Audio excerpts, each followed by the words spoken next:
बिहार के मुखिया नीतीश कुमार पर अफसरशाही का आरोप वर्षों से लगता रहा है, लेकिन 2020 के विधानसभा चुनाव परिणाम के बाद जब से वो कमजोर हुए हैं, उनके गठबंधन के नेता, विधायक, मंत्री लगातार ये आरोप लगा रहे हैं, खुलकर पब्लिकली ये बता रहे हैं कि बिहार में अफसरशाही हावी है और खुद अब जेडीयू के अंदर से ही कई ऐसे नेता हैं जो बगावत कर देते हैं।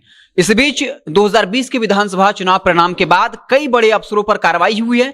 ईओयू ने छापेमारी की है और बाकायदा कई लोगों को निलंबित भी किया गया है। इसी बीच एक बड़ी खबर है, मुंगेर के तत्कालीन डीआईजी बाकायदा शफीउल हक को बाकायदा निलंबित कर दिया गया है। उन पर यह आरोप था कि जब वो मुंगेर के डीआईजी थे तब उन्होंने एजेंट रखवाकर अवैध वसूली करी और वो भी जेडीयू के राष्ट्रीय अध्यक्ष ललन सिंह के नाम पर।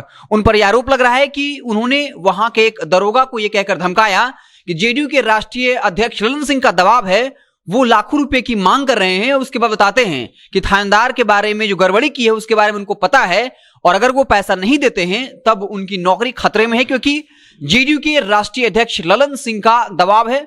उसके बाद आपको बता दें कि ये कॉल जो है रिकॉर्डिंग हो जाता है। हालांकि ये कहा जाता है कि जो डीआईजी थे उन्होंने व्हाट्सएप कॉल किया था ताकि उस कॉल को रिकॉर्डिंग ना किया जाए, लेकिन दरोगा साहब ने स्पीकर ऑन करके, लाउड स्पीकर ऑन करके एक अलग मोबाइल से पूरे बाकायदा वार्तालाप को रिकॉर्ड कर लिया और फिर इसकी शिकायत जो है वो ललन सिंह से की थी।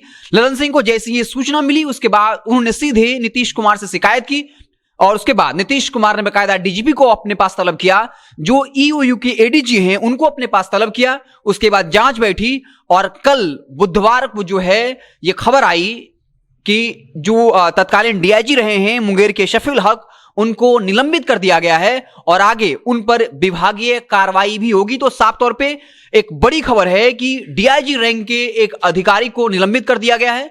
इस वक्त वो पुलिस मुख्यालय में है और आने वाले वक्त में उन पर विभागीय जो है वो जांच भी बैठेगी।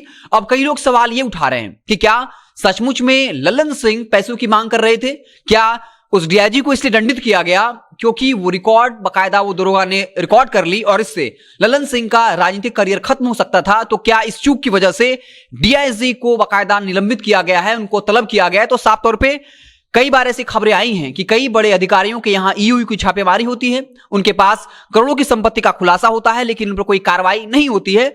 तो लगातार 2020 के विधानसभा चुनाव परिणाम आने के बाद जब लगातार ये आरोप लग रहे हैं कि बिहार में अफसरशाही हावी है, बालू माफिया हो, शराब माफिया हो या पुलिस जो अवैध वसूली करती है उसमें बढ़ोतरी हुई है, अधिकारी जो है करोड़ों की संपत्ति बना रहे हैं, उसके बाद ईओयू की छापेमारी हो रही है, कई लोगों के करोड़ों की अकूत संपत्ति का खुलासा हो रहा है और इसी बीच जो है उनका निलंबन भी हो रहा है। लेकिन खबरें ऐसे भी आई हैं, हमने आपको दो बड़ी खबरों में बताया कि कैसे कि बालू माफिया से साठगांठ के आरोप में, इसके अलावा शराब माफिया से साठगांठ करके कई अधिकारियों ने करोड़ों की संपत्ति बनाई।